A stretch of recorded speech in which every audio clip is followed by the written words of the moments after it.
असे कर्ज खाती सुद्धा तुम्हाला टेक्निकल राईट ऑफ मध्ये घेता येतील, ते टेक्निकली राईट ऑफ करता येतील. आणि विलफुल डिफॉल्ट किंवा फ्रॉडच्या केसमध्ये, पर्टिक्युलरली फ्रॉडच्या केसमध्ये आपण समजा काही फौजदारी कारवाई करणार असू किंवा सुरू केली असेल तर तिला पण काही बाधा येणार नाही या टेक्निकल राईट ऑफमुळे, without prejudice to criminal proceedings which are under way or which will be under way against that borrower.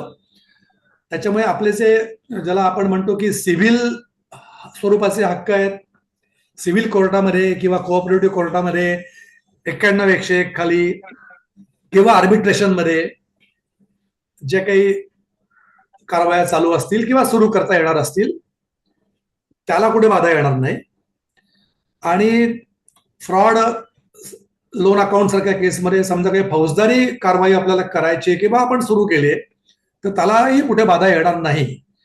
हे मुद्दे आधीच्या फ्रेमवर्कमध्ये 2023च्या आणि आता जे मास्टर डायरेक्शन आलंय त्या दोन्हीमध्ये क्लिअर केलेले आहेत. आता आपण पुढच्या स्लाइडकडे वळूया. Slide number 7.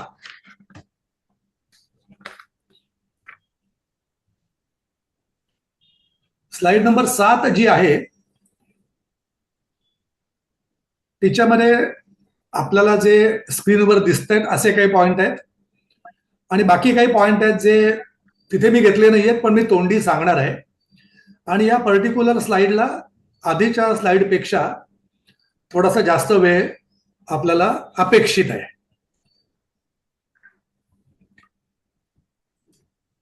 त्यातला आत्ताचे जे मास्टर डायरेक्शन आहेत त्याच्या पान नंबर 10 वर 9 क्रमांकाचा मुद्दा आहे.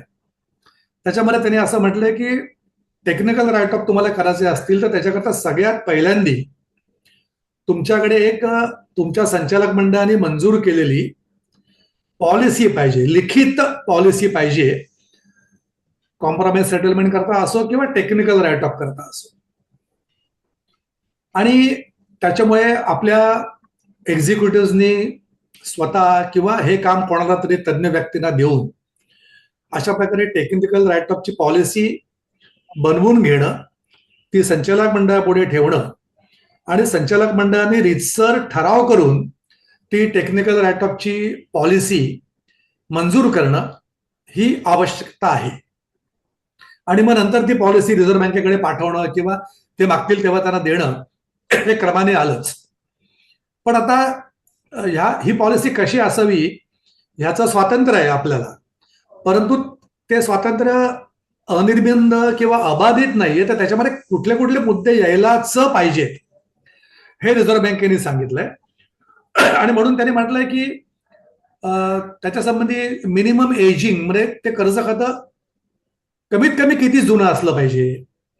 असं नाही की बाबा ह्या वर्षी दिलं आणि ह्याच वर्षी राईट ऑफ केलं, तर तुम्ही त्या संबंधी काहीतरी प्रोव्हिजन करा की बाबा ते कर्ज खातं कमीत कमी 2 वर्ष जुनं पाहिजे, 3 वर्ष जुनं पाहिजे किंवा ते सब स्टँडर्ड मध्ये पाहिजे किंवा D2 मध्ये पाहिजे का D3 मध्ये पाहिजे, तुम्हाला काय अपेक्षित आहे त्याप्रमाणे तुम्ही त्या पॉलिसीमध्ये लिहा की त्याचं मिनिमम एजिंग काय, आपल्याकडे जी काय सेक्युरिटी आहे तिची व्हॅल्यू कुठल्याही कारणामुळे असेल, आपण जी गृहीत धरली होती त्यापेक्षा किती कमी झाली आहे असं घडलं असेल, म्हणजे बाबा 50% व्हॅल्यू लॉस झालाय, 40% झालाय, तर ते पण तुम्ही त्या पॉलिसीमध्ये लिहा. पुढचा एक मुद्दा आहे त्यात त्याने असं म्हटलंय की काही बाबतीमध्ये म्हणजे जिथे मोठ्या अमाऊंट आहेत किंवा अगदी लगेचच ते कर्ज राईट ऑफला येत आहे, तर मग त्या केसमध्ये स्टाफ अकाउंटेबिलिटी पण तुम्ही त्याच्यामध्ये प्रोव्हाइड केली पाहिजे की बाबा ती स्टाफ अकाउंटेबिलिटी चेक करणं, म्हणजे आपल्या कुठल्या अधिकाऱ्याचा, एक्झिक्युटिव्हचा त्याच्यामध्ये हलगर्जीपणा होता का आणि अन्यथा हे टाळता आलं असतं. आणि त्याने असं म्हटलं की त्याच्यामध्ये तुम्ही रिझनेबल थ्रेशोल्ड ठेवा, रिझनेबल टाइमलाईन ठेवा. म्हणजे उदाहरणार्थ अगदी 25,000 आणि 50,000चं छोटं कर्ज किंवा 10,000चं कर्ज, त्याच्याकरता तुम्ही स्टाफ अकाउंटेबिलिटी बद्दल काही लिहिलं नाही तरी चालेल, किंवा काही वर्ष नीट प्रकारे चालून नंतर ते कर्ज एनपीए मध्ये गेलं तर मग त्याला काय लगेच स्टाफ अकाउंटेबिलिटीचा अँगल नाहीये, कारण कितीही चांगलं कर्ज निर्णया कारणामुळे कधीतरी खराब होऊ शकतं. आणि म्हणून त्याने असं म्हटलं की रिझनेबल थ्रेशोल्ड आणि टाइमलाईन ठेवा. आणि त्यातला पुढचा मुद्दा असा आहे की किती सॅक्रिफाईस करायचा बँकेने, तो मुद्दा इथे लिहिलेला नाहीये मी, परंतु परमिसिबल सॅक्रिफाईस किती आहे तर ते पण कॅटेगरी वाईज त्याच्यामध्ये येऊन दे. म्हणजे उदाहरणार्थ की बाबा D3 मध्ये असेल तर एवढा एवढा सॅक्रिफाईस चालेल, पण D1 मध्ये असेल तर सॅक्रिफाईस एवढाच करूया, अशा प्रकारे पण त्या पॉलिसीमध्ये असावं. आणि प्रत्येक टेक्निकल राईट ऑफ काही संचालक मंडळापर्यंत यायला पाहिजे असं नाही. किंबहुना तुम्ही डेलिगेशन ऑफ पॉवर करा बँकेनी, असं त्याच्यामध्ये म्हटलंय. फक्त त्याच्यामध्ये 2-3 गोष्टी आहेत ज्या सगळ्या इथे मला लिहिता नाही आल्या, तर मी तोंडी सांगतोय की त्यात त्यांनी असं म्हटलंय की बाबा समजा 10 लाखाचं कर्ज टेक्निकल राईट ऑफला आलं, 10 लाख उदाहरणाकरता घेतोय मी, आणि मग 10 लाखाचं मंजूर करायचा अधिकार ज्या कुठल्या पदाला आहे, म्हणजे मग तो सिनियर ऑफिसर आहे किंवा AGM आहे किंवा DGM आहे, तर त्याच्यावरचं एक पद ह्याच्यावरती जो अधिकारी आहे त्याला ते अधिकार असले पाहिजेत. आणि म्हणून त्याने असं म्हटलंय की at least 1 level higher than the authority vested with the power to sanction that much loan. आणि म्हणून ते कर्ज मंजूर करणं ज्याच्या अखत्यारीत आहे त्याच्यापेक्षा एक पायरी वरचा जो अधिकारी आहे त्याला तुम्ही ते अधिकार डेलिगेट करू शकता. समजा एखाद्या बँकेला वाटलं की आम्हाला ते अधिकार डेलिगेट नाही करायचे आहेत तर तसंही होऊ शकतं, परंतु तुम्हाला डेलिगेशनचे स्वातंत्र्य दिलेलं आहे. आणि अजून एक त्यांनी असं म्हटलंय की ते कर्ज मंजूर करताना जो कुठला अधिकारी किंवा जो कुठला एक्झिक्युटिव्ह एकटा किंवा कमिटी मेंबर म्हणून त्या कर्जाच्या मंजुरीमध्ये त्याचा सहभाग होता, त्याचा सहभाग या टेक्निकल राईट ऑफच्या निर्णयामध्ये असता कामा नाही. म्हणजे ज्यांनी कर्ज मंजूर केलं तीच मंडळी टेक्निकल राईट ऑफ पण मंजूर करतायत असं असता कामा नाही, असं रिझर्व्ह बँकेने सांगितलंय, जे इथे मी टाईप केलेलं नाहीये. आणि त्याच्यामुळे ह्याची एक आपल्याला घेतली पाहिजे. आणि आता मी जो वाक्य सांगितलं की जो अधिकारी हा त्या कर्जाच्या मंजुरीमध्ये एकटा किंवा इतरांच्या बरोबरीने होता त्याने टेक्निकल राईट ऑफच्या निर्णयामध्ये असता कामा नाही, हे खरं म्हणजे त्या मास्टर डायरेक्शनला आता फक्त कॉम्प्रोमाइज सेटलमेंट करताच म्हटलंय. परंतु ते जे काही मास्टर डायरेक्शन आहे ते दोन्ही करता मिळून आहे. आणि त्याच्यामुळे इन प्रॉपर स्पिरिट जर का आपण ते घेतलं तर जरी टेक्निकल राईट ऑफ करता हे म्हटलेलं नसेल तरी सुद्धा टेक्निकल राईट ऑफ करता सुद्धा आपण हे पथ्य पाळलं की बाबा ज्यांनी मंजूर केलं त्यांचा सहभाग टेक्निकल राईट ऑफच्या निर्णय प्रक्रियेमध्ये नाही, तर ते रिझर्व्ह बँकेच्या अजून पचनी पडेल, त्यांना अपेक्षित आहे तसं होईल.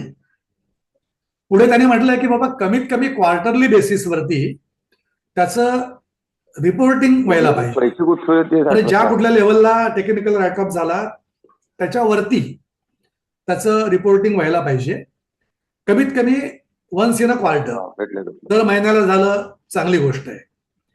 आणि पुढचं त्यांनी असं म्हटलंय की जिथे प्रत्यक्ष मॅनेजिंग डायरेक्टरनी किंवा आपण त्याला कधी कधी CEO म्हणतो किंवा संचालक मंडळाच्या एखाद्या कमिटीनी टेक्निकल राईट ऑफ केला तर त्याचं रिपोर्टिंग मात्र संचालक मंडळामध्ये व्हायला पाहिजे.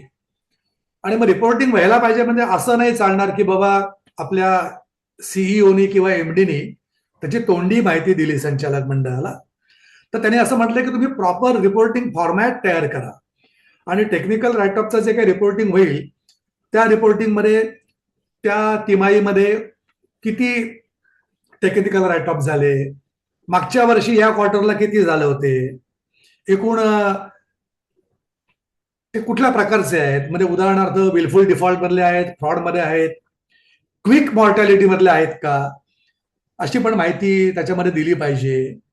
आणि मग amount wise, authority wise, segment wise असं पण त्याच्यामध्ये माहिती येऊन दे. म्हणजे उदाहरणार्थ की बाबा अमुक एका उद्योग व्यवसायाला दिलेली कर्ज ही टेक्निकल राईट ऑफ मध्ये घ्यायला लागतायत का, किंवा अमुक एका ब्रँचची कर्ज खूप येत आहेत का टेक्निकल राईट ऑफ मध्ये. अशा प्रकारे त्या रिपोर्टिंगमध्ये निर्णय मुद्दे असले पाहिजेत. त्याच्या बरोबरीने आधी आपण जे काही टेक्निकल राईट ऑफ केले तर त्याच्यामध्ये काही वसुली झाली असेल तर त्याचा पण उल्लेख संचालक मंडळापुढे किंवा त्या रिपोर्टिंगमध्ये जायला पाहिजे. आता पुढचा एक प्रश्न असा येतो की ज्या बॉरोवर्सची कर्ज खाती आपण टेक्निकली राईट ऑफ केली, टेक्निकली राईट ऑफ केली म्हणजे आपल्या ब्रँचला चालू आहेत ती, पण एचओ लेवलला आपण ती राईट ऑफ केली, तर मग अशांना काही नवीन फॅसिलिटी आपण देऊ शकू का, किंवा ते परत आपल्या बँकेकडे आले तर त्यांना नव्याने कर्ज देता येईल का. तर रिझर्व्ह बँकेने असं म्हटलंय, तो निर्णय आपल्यावर सोडलाय, बँकांवर सोडलाय, पण त्याने असं म्हटलं की बाबा काल टेक्निकल राईट ऑफ केला आणि आज नवीन फॅसिलिटी दिली असं अपेक्षित नाही. आणि म्हणून त्या बँकेच्या संचालक मंडळाने एक कुलिंग पिरियड ठरवावा. कुलिंग पिरियड याचा अर्थ की टेक्निकल राईट ऑफ समजा ह्या वर्षी केला तर त्याला नवीन फॅसिलिटी किंवा वाढीव फॅसिलिटी अजून 1 वर्ष देणार नाही, 2 वर्ष देणार नाही, 10 वर्ष देणार नाही, जे काही तुम्हाला म्हणायचं आहे त्या कुलिंग पिरियडचा उल्लेख हा जी आपण पॉलिसी बनवू टेक्निकल राईट ऑफ करता त्याच्यामध्ये असला पाहिजे. कुलिंग पिरियडचा उल्लेख करावा. ह्याचे 2 अर्थ स्पष्ट आहेत. एक म्हणजे की त्याला तुमचे दरवाजे कायमचे बंद करायची गरज नाही, किलकेले ठेवायला हरकत नाही, परंतु टेक्निकल राईट ऑफ केल्यानंतर लगेच पुन्हा त्याला नवीन कर्ज, वाढीव कर्ज असं पण रिझर्व्ह बँकेला अपेक्षित नाही. आणि म्हणून त्यांनी म्हटलंय की तुम्ही सारासार विचार करून त्याचा कुलिंग पिरियड ठरवा. अशा प्रकारे निरनिराळे मुद्दे या बोर्ड पॉलिसी संबंधामध्ये आहेत. आणि ह्या सगळ्याचा उल्लेख त्याच्या मास्टर डायरेक्शनचं पान क्रमांक 10 आहे, त्याच्यामध्ये 9 नंबरचा परिच्छेद जो आहे तो ह्याच्याच करता आहे, बोर्ड पॉलिसी वगैरे ह्या गोष्टी करता आहे. अजून एखादा मुद्दा राहिला का मी चेक करतो, नाहीतर आपण मग पुढे जाऊया.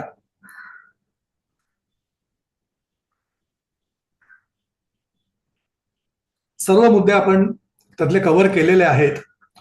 आता पुढची स्लाइड जी आहे, स्लाइड नंबर 8, ती महत्वाची अशा अर्थाने आहे की सुरुवातीला जेव्हा 20 जून 23ला रिझर्व्ह बँकेने ती फ्रेमवर्क आणली तेव्हा रिझर्व्ह बँकेवरती त्याच प्रकारची टीका झाली जी आपल्यावरती होईल की काय असं आपल्याला वाटतं समजा आपण राईट ऑफ केले तर.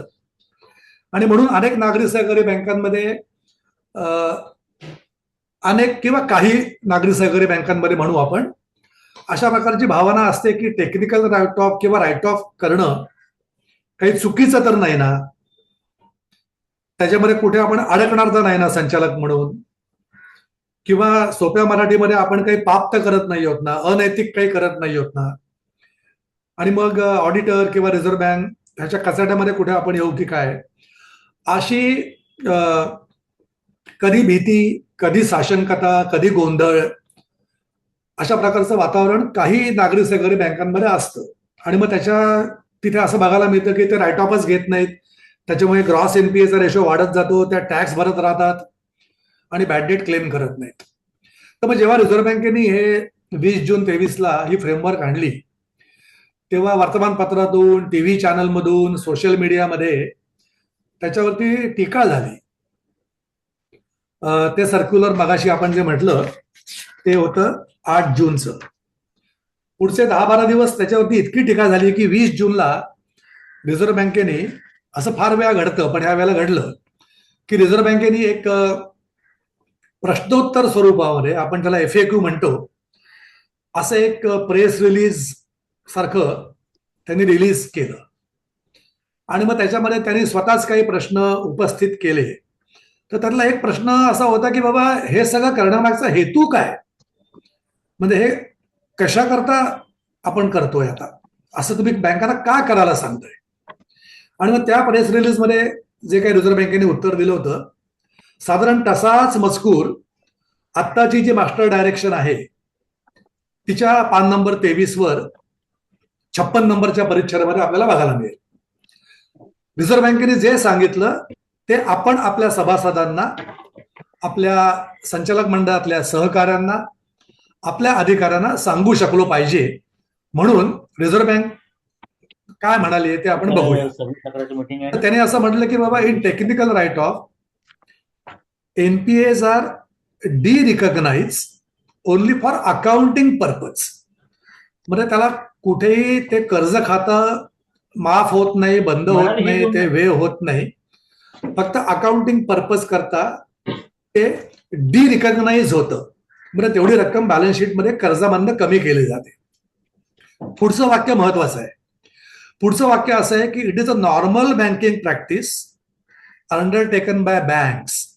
म्हणजे ज्या कमर्शियल बँका आहेत, प्रायव्हेट सेक्टर बँका आहेत, ह्या सगळ्यांमध्ये ही पद्धत ही अतिशय स्वाभाविकपणे दरवर्षी केली जाते. आणि म्हणून आम्ही काही जगावेगळं सांगितलेलं नाहीये, धक्कादायक काही आम्ही अधिकार दिलेले नाहीये. तर जगभरामध्ये आणि भारतामध्ये सुद्धा ही एक नॉर्मल बँकिंग प्रॅक्टिस आहे, जी अन्य बँका वर्षानुवर्ष करतायत, ज्याच्यामध्ये कमर्शियल बँका आल्या, प्रायव्हेट सेक्टर बँका आल्या, नॉन बँकिंग फायनान्स कंपन्या आल्या.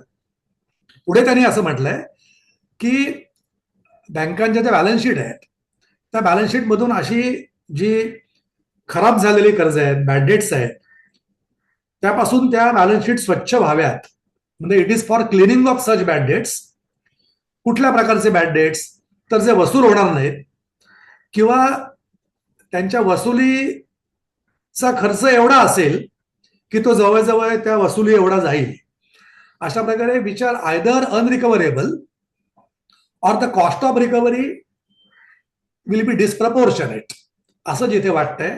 तर अशा प्रकारची बॅड डेट्स किंवा अशा प्रकारची बॅड लोन्स ही त्यातून ताळेबंद स्वच्छ व्हावा, ती त्या ताळेबंदामध्ये राहू नयेत, हा त्यातला हेतू आहे. अशा प्रकारे रिझर्व्ह बँकेने त्या संबंधीचा खुलासा केला. हा खुलासा केला 20 जून 23 ला. आता मुळात तो खुलासा ज्या सर्क्युलर करता होता 8 जूनच्या, ते सर्क्युलर काय आता लागू नाहीये, परंतु रिझर्व्ह बँकेचा भूमिका काय होती हे इन ब्लॅक अँड व्हाईट उपलब्ध आहे, in the form of this press release FAQ स्वरूपातली. त्याच्यानंतर काही महिन्यांनी एक 2 एप्रिल 2024 ला पुन्हा एक रिझर्व्ह बँकेने सर्क्युलर लागू केलं, प्रसारित केलं, जे नागरी सहकारी बँकांना लागू नाहीये किंवा कुठल्याच सहकारी बँकांना लागू नाहीये, ते फक्त कमर्शियल बँकांना लागू आहे. पण त्याच्यामध्ये एक त्यांनी उल्लेख केलाय, तो आपल्याला माहिती असावा म्हणून केवळ सांगतोय, आपल्याला लागू नाहीये तो. तर तो उल्लेख असा आहे की काही बँका टेक्निकल राईट ऑफ फार अग्रेसिव्हली घेत आहेत आणि अशा प्रकारे आक्रमकपणे टेक्निकल राईट ऑफ घेतल्यामुळे किंवा घेतल्यानंतर ती कर्ज खाती वसूल करण्याची जी एक मानसिकता आहे, आवश्यकता आहे, अर्ज आहे, ती कमी होताना दिसते त्या बँकांमध्ये, असं त्यांचं एक ऑब्झर्वेशन आहे. आणि म्हणून त्याने असं म्हटलंय की तुम्ही वसुलीचे काय प्रयत्न न करताच टेक्निकल राईट ऑफ करणं असं अपेक्षित नाही. अर्थात तसं कोणी करणार पण नाही. नॉर्मली एखादं कर्ज खातं जेव्हा D2 D3 मध्ये जातं, तोपर्यंत आपण समजा मल्टी स्टेट असू तर मग आर्बिट्रेशन खाली किंवा इन्सॉल्वन्सी कायद्याखाली किंवा सरफेसी कायद्याखाली आपण कारवाई सुरू केलेली असते. आपण मल्टी स्टेट नसू तर राज्याचा जो कायदा आहे त्याप्रमाणे 91 खाली, 101 खाली किंवा सरफेसी खाली सुद्धा आपण कारवाई सुरू केलेली असते. पण रिझर्व्ह बँकेचं 2 एप्रिल 24चं जे सर्क्युलर आहे, जे आपल्याला लागू नाहीये, कमर्शियल बँकांना आहे. पण बऱ्याच वेळा आपण असं बघतो की कमर्शियल बँकांकरता आधी जे येतं ते नंतर मग कालांतराने आपल्याकडे पण येतं. आणि म्हणून त्यांनी असं म्हटलंय की रिकव्हरीचे प्रयत्न ना खीळ बसेल, रिकव्हरीचे प्रयत्न न करताच टेक्निकल राईट ऑफ आपण घेतला आणि मग आधी पण प्रयत्न नाही झाले आणि पुढे पण नाही प्रयत्न झाले, आता ते जणू काही नाहीच आहे कर्ज, अशा प्रकारची मानसिकता तयार होऊन देऊ नका, असा त्याचा अर्थ आहे. असा किंचितसा वेगळा सूर त्या सर्क्युलरमध्ये लावला आहे. आता हा जो रिझर्व्ह बँकेने खुलासा केला 20 जूनला, तो आपल्याकरता अशा दृष्टीने महत्वाचा आहे की आपण जेव्हा टेक्निकल राईट ऑफ करतोय तेव्हा आम्ही काही कुठल्या कर्जांना माफी नाही देत आहोत, कुठल्या कर्जांना वेवर देत नाही आहोत, किंबहुना ती कर्ज पुस्तकातनं पण काढून टाकत नाही आहोत. फक्त बॅलन्स शीट तयार करताना आपण ती स्वच्छ राहावी म्हणून तेवढी कर्ज त्याच्यामधून बाहेर काढतोय. असं आपण पण जे जे लोक आपल्याला या संबंधी विचारतील, मग कधी आपल्या बँकेतले एक्झिक्युटिव्ह असतील किंवा संचालक मंडळातले, बीओएम मधले, आणि प्रामुख्याने एजीएम मध्ये जेव्हा शेअर होल्डर संबंधी विचारतात तेव्हा त्यांना हे अत्यंत आत्मविश्वासाने आणि ठामपणाने आपण सांगू शकलो पाहिजे की बाबा टेक्निकल राईट ऑफचा हा अर्थ आहे, आणि तो आम्ही सांगतोय म्हणून नाही, तर रिझर्व्ह बँकेने पण प्रेस रिलीज मधून तो दिलाय. आणि आत्ताचं जे मास्टर डायरेक्शन आहेत त्याच्यामध्ये सुद्धा पान नंबर 56 वर 23 नंबरच्या परिच्छेदामध्ये हेच सगळं दिलेलं आहे परत. आता पुढची जी स्लाइड आहे, स्लाइड नंबर 9, तिच्याकडे आपण जाऊ. Slide number 9. मला कल्पना आहे की आजच्या या ट्रेनिंगमध्ये काही बँका या मल्टी स्टेट आहेत आणि काही बँका महाराष्ट्रापुरता आहेत. आता ही जी स्लाइड आहे ही प्रामुख्याने ज्या मल्टी स्टेट नाही आहेत त्यांच्याकरता आहे. कारण योगायोगाने किंवा काय म्हणता येईल त्याला, as a matter of surprise, multi state cooperative society act हा जो काही लागू आहे मल्टी स्टेट कोऑपरेटिव्ह बँकांना, त्या कायद्यामध्ये राईट ऑफ संबंधी किंवा त्या कायद्याखाली जे नियम केले आहेत त्याही मध्ये कुठे राईट ऑफ संबंधी काहीही तरतूद नाही. करू नका, करा, कसे करा, ह्या संबंधी त्या कायद्यात काही म्हटलेलं नाहीये. आणि त्याच्यामुळे मल्टी स्टेट कोऑपरेटिव्ह बँकांनी त्यांना जो गव्हर्निंग कायदा आहे त्यातल्या तरतुदी बघायची गरज नाहीये. परंतु ज्या बँका मल्टी स्टेट नाही आहेत, राज्याअंतर्गत आहेत, युनि स्टेट आहेत किंवा इंट्रा स्टेट आहेत, तर आपल्याला माहिती आहे की महाराष्ट्राचा जो सहकारी कायदा आहे त्या सहकारी कायद्याखाली जे नियम मधले त्यातला नियम क्रमांक 49, रूल 49, ह्याच्यामध्ये दिलंय की तुम्हाला राईट ऑफ करायचा असेल तर काय करायचं. आता सगळ्यात पहिला प्रश्न जो तुमच्यापैकी पण अनेकांच्या मनामध्ये असेल आणि सगळ्यांच्याच मनामध्ये आहे तो असा आहे की मुळात टेक्निकल राईट ऑफ करता हा रूल नंबर 49 लागू आहे का. तर माझं वैयक्तिक उत्तर मी देतो.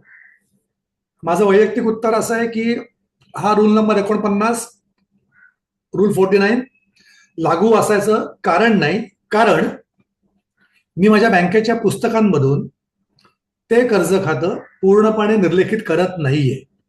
ती कर्ज खाती ज्या ब्रँचला आहेत त्या ब्रँचला ती आधी होती त्याच प्रकारे चालू असणार आहेत.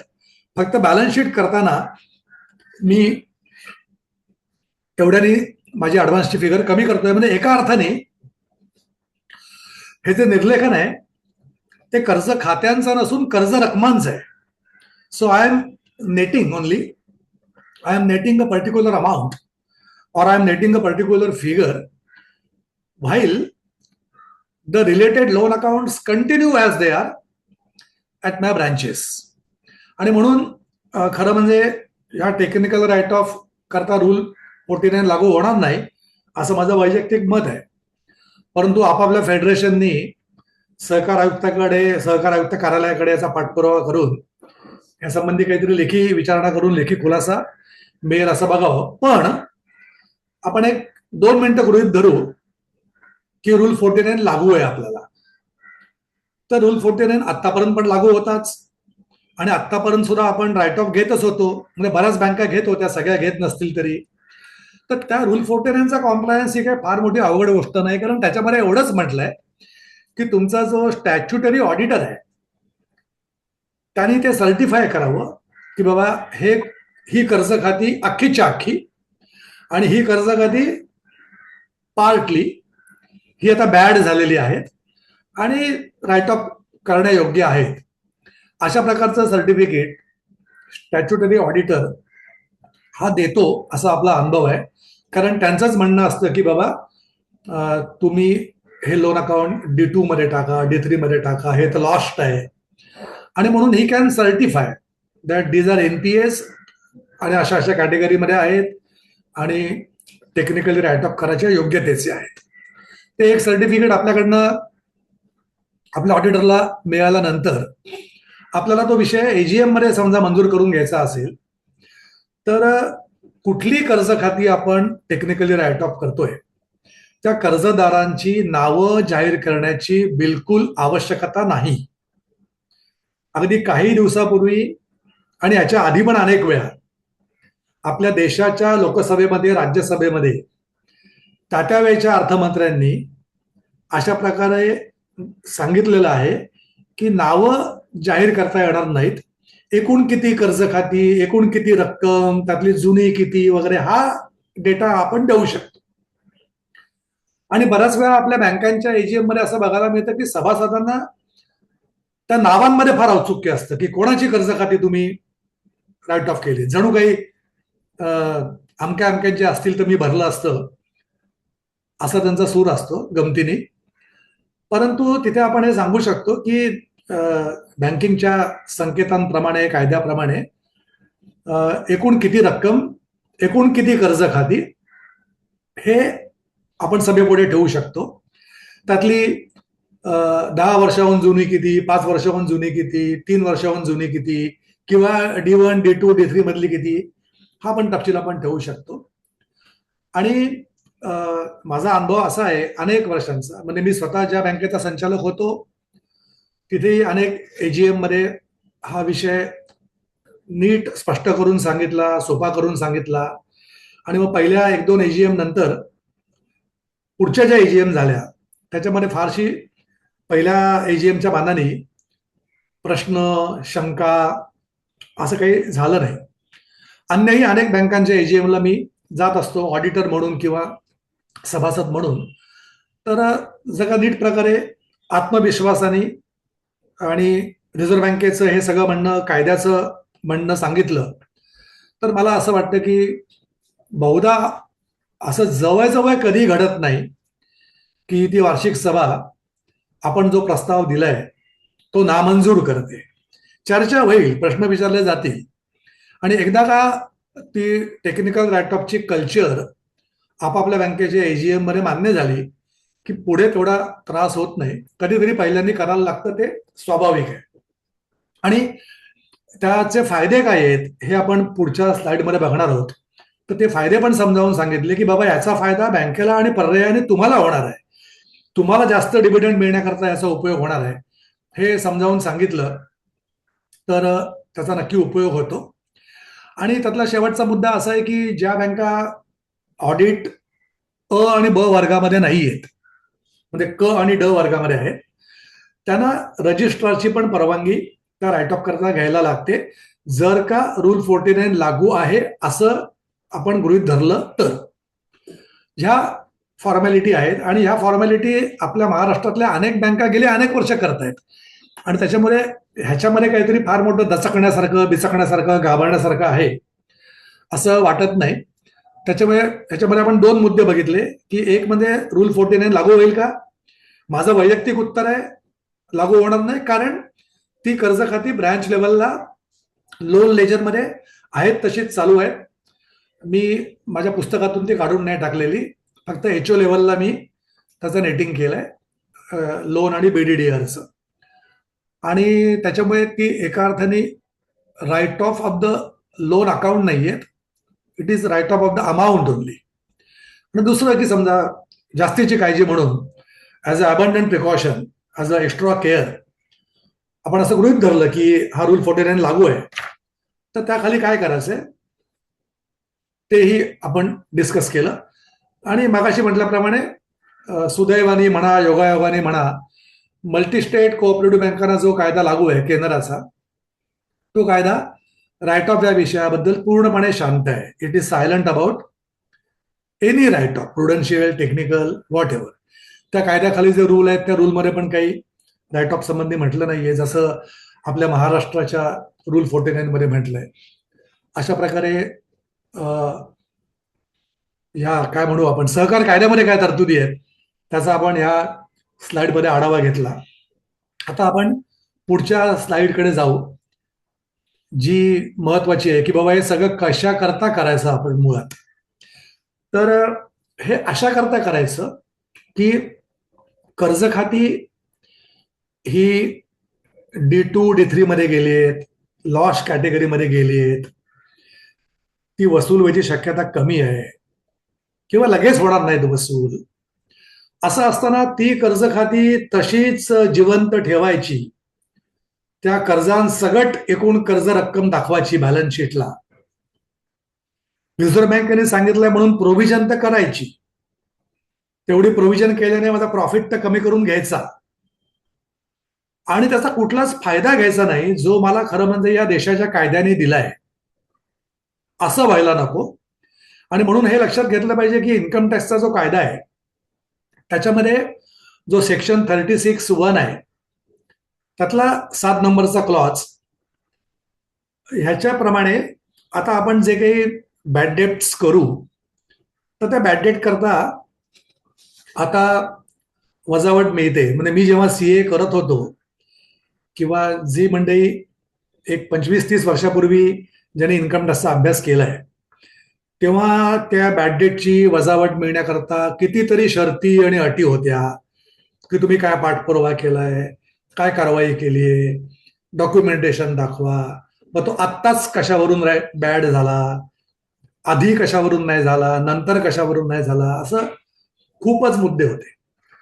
परंतु गेल्या काही वर्षामध्ये आता ह्या तरतुदी इतक्या सोप्या झाल्या आहेत की त्याने असं म्हटलं की तुम्ही तुमच्या बुक्समध्ये राईट ऑफ घेणं एवढं आवश्यक आहे आणि बाकी काही अटी आहेत त्या आपण नंतर बघू. त्याच्यामुळे आता आपल्याला हे नाही सिद्ध करायचं आहे की काय काय पाठपुरावा केला, कुठल्या कुठल्या फोरमवर काय काय केसेस टाकल्या, तर आपण तो राईट ऑफ घेणं हे महत्वाचं आहे. आता इथे एक मुद्दा असा येतो जो प्रश्न अनेक बँकांनी मला विचारला, आपापल्या ऑडिटरला विचारतायत की कर्ज खातं ब्रँच लेवलला चालूच आहे आणि फक्त कन्सोलिडेशन करताना HO लेवलला किंवा CO लेवलला मी ते काढून टाकलं बॅलन्स शीट मधून, तर मग मला वजावट मिळेल का? ते एक एक कर्ज खातं राईट ऑफ करणं आवश्यक आहे का? तर आपल्याला ते आत्ता लागू झालं, कमर्शियल बँकांना ते कधीपासून लागू आहे. असंच अनेक मॅटर ही सुप्रीम कोर्टापर्यंत पोहोचली. इन्कम टॅक्स कायद्याखालची ती लढाई होती आणि सुप्रीम कोर्टाने जवळजवळ 15 वर्षापूर्वी 2010 मध्येच विजया बँकेच्या केसमध्ये असा निवाडा दिलाय की individual loan account write off करण्याची आवश्यकता नाही, तशी ती केली नाही आणि HO लेवलला एकत्रितपणे एखादी फिगर राईट ऑफ केली तरी सुद्धा इन्कम टॅक्समध्ये बॅड डेटची वजावट मिळण्याकरता कुठल्याही प्रकारची अडचण इन्कम टॅक्सच्या खात्याने उभी करता कामा नाही. हा निकाल सुप्रीम कोर्टाचा आलाय, 2010 मध्ये आलाय आणि त्याच्यापेक्षा काही वेगळा निकाल नंतर आलेला नाहीये, त्याचा रिव्ह्यू झालेला नाहीये. आणि हा निकाल मग अनेक वेळा commissioner appeal, income tax tribunal, high court इथे फॉलो केला जातो. अनेक वेळा तो फॉलो केला गेलाय. आता अगदी मागच्या महिन्यात म्हणजे 2 महिन्यापूर्वी 14 ऑक्टोबरला केरळच्या हायकोर्टमध्ये अशीच एक केस आली आणि ती जिओफिन कॉमट्रेड लिमिटेड विरुद्ध सहाय्यक आयकर आयुक्त अशी ती केस होती. त्याच्यामध्ये हाच मुद्दा होता की त्या कंपनीने इंडिव्हिज्युअल खाती बंद नव्हती केली किंवा एक एक खातं असं राईट ऑफ केलं नव्हतं, सगळं मिळून त्यांनी एक रक्कम राईट ऑफ केली होती. तर तिथे पुन्हा केरळ हायकोर्टने अगदी आत्ता असा निकाल दिला की सुप्रीम कोर्टचे जे निकाल आहेत ते अजून अबाधित आहेत आणि ते बघता इंडिव्हिज्युअल अकाउंट राईट ऑफ करण्याची गरज नाही. त्याच्यामुळे ब्रँच लेवलला पण ते राईट ऑफ व्हायची गरज नाही, किंवा ब्रँच मधून ते तिथून बंद करून ते एचओ ला ट्रान्सफर केले आणि मग एचओ ला एक एक अकाउंट आपण राईट ऑफ केला, याची गरज नाही. आहे तसं चालून दे ब्रँचला. आणि हायकोर्ट, सुप्रीम कोर्ट सगळे आपल्या बाजूने आहेत. बँकांच्या इन्कम टॅक्सच्या असेसमेंट करता एक 8-9 वर्षापूर्वी इन्कम टॅक्स डिपार्टमेंटनी एक सर्क्युलर पण काढलाय. सर्क्युलर नंबर 12, 30 मे 2016. आणि हे सर्क्युलर फक्त बँकांची इन्कम टॅक्सची असेसमेंट, कर आकारणी ह्याच्याकरता आहे. आणि त्या सर्क्युलरमध्ये सुद्धा म्हटलंय की बँकेनी त्यांच्या बुक्स ऑफ अकाउंटमध्ये ते राईट ऑफ केलंय. बुक्स ऑफ अकाउंटमध्ये ब्रँच येते, एचओ येतं, सगळं येतात. आणि त्याच्यामुळे ते जे काही बॅड डेट आहे ते बुक्स ऑफ अकाउंटमध्ये राईट ऑफ केलंय, एवढं पुरेसं आहे. बाकी अजून कुठल्याही गोष्टींची चौकशी त्या इन्कम टॅक्स अधिकाऱ्यांनी करण्याची आवश्यकता नाही, अशा प्रकारचे स्पष्ट निर्देश 2016च्या मे महिन्याच्या अखेरला हे जे सर्क्युलर नंबर 12 इन्कम टॅक्स डिपार्टमेंटने जाहीर केलंय. त्याच्यामध्ये अनेक गोष्टी आहेत. त्यातल्या 2-3 गोष्टींचा फक्त मी उल्लेख करतो.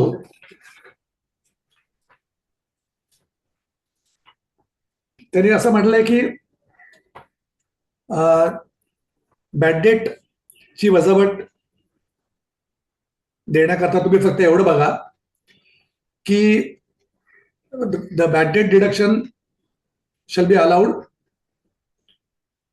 only if the assessee had debited the amount of such bad debt to the provision for bad and doubtful debt account. म्हणजे आपण त्याला बीडीडीआर म्हणतो. तर अशा प्रकारे जे provision for bad and doubtful debt आहे त्याला हे बॅड डेट डेबिट करणं हे महत्वाचं आहे. मग याच्यामध्ये परत 2 पद्धती आहेत. काही बँका परस्पर ते बॅड डेटला घेतात, म्हणजे balance sheet to balance sheet असा इफेक्ट दिला जातो. आणि काही बँका काय करतात की समजा एक 50 लाखाचा आपण राईट ऑफ घेतोय, तर प्रॉफिट अँड लॉस अकाउंटला डावीकडे म्हणजे एक्सपेंडिचर साईडला तो राईट ऑफ दाखवतात आणि उजवीकडे म्हणजे इन्कम साईडला तेवढंच बीडीडीआर राईट बॅक करतात. त्याच्यामुळे नफ्यावर काही परिणाम होत नाही, कारण आपण राईट ऑफ जो घेतो तो जी प्रोव्हिजन आपण केली आहे त्याच्यामधूनच घेतो. रिझर्व्ह बँकेचं पण ते म्हणणं आहे की तुम्ही जी प्रोव्हिजन केलेली आहे, बीडीडीआर केलेली आहे, त्यातून तुम्ही राईट ऑफ घेतले पाहिजेत. आणि बाकी काही पॉइंट आहेत जे आपण पुढे बघणारच आहोत. तर थोडक्यात सांगायचा मुद्दा काय की इंडिव्हिज्युअल कर्ज खातं राईट ऑफ करण्याची त्या ब्रँच लेवलला किंवा ती सगळी एचओला आणून तिथे असं करण्याची गरज नाही. हे आता अगदी काय म्हणू आपण, बियॉन्ड ऑल डाऊट्स क्लिअर झालेलं आहे. हायकोर्ट, सुप्रीम कोर्ट आणि इव्हन इन्कम टॅक्स डिपार्टमेंटचं सर्क्युलर हे सगळं आपल्या बाजूने आहे. आपापले जे कर सल्लागार आहेत त्यांना हे माहिती असतं. त्यांच्या निदर्शनामध्ये आपण हे आणून पण देऊ शकतो, कारण त्यांच्याकडे काही फक्त बँकांची कामं असतात असं नाही, आपल्याकडे फक्त आपल्या बँकेचं काम असतं आणि त्याच्यामुळे आपल्याला त्यातलं सर्व काही माहिती असणं अपेक्षित आहे. आता हा म्हणजे इन्कम टॅक्स कायद्याखाली आपल्याला वजावट मिळेल आणि आपला टॅक्सेबल प्रॉफिट कमी होईल. त्याच्यामुळे आपला जो इन्कम टॅक्स आहे तो बऱ्यापैकी वाचेल, कारण आपण आता सगळेजण आयदर 30% किंवा नवीन तरतूद न्यू रेजिम मध्ये गेलो असू तर 22% plus surcharge plus education cess असं करत साधारणतः 24-25% टॅक्स भरत असतो. तर जेवढी आपण अमाऊंट राईट ऑफ करू त्याच्या एक साधारण 24-25%, 30% एवढा आपल्याला इन्कम टॅक्सचा बेनिफिट मिळणार आहे. असा यातला मुख्य फायदा आहे. आता जे बाकीचे फायदे आहेत ते आपण पुढच्या स्लाइडमध्ये बघणार आहोत. कृपया स्लाइड नंबर 11 आपण आता घेऊया. पुढची स्लाइड घ्या.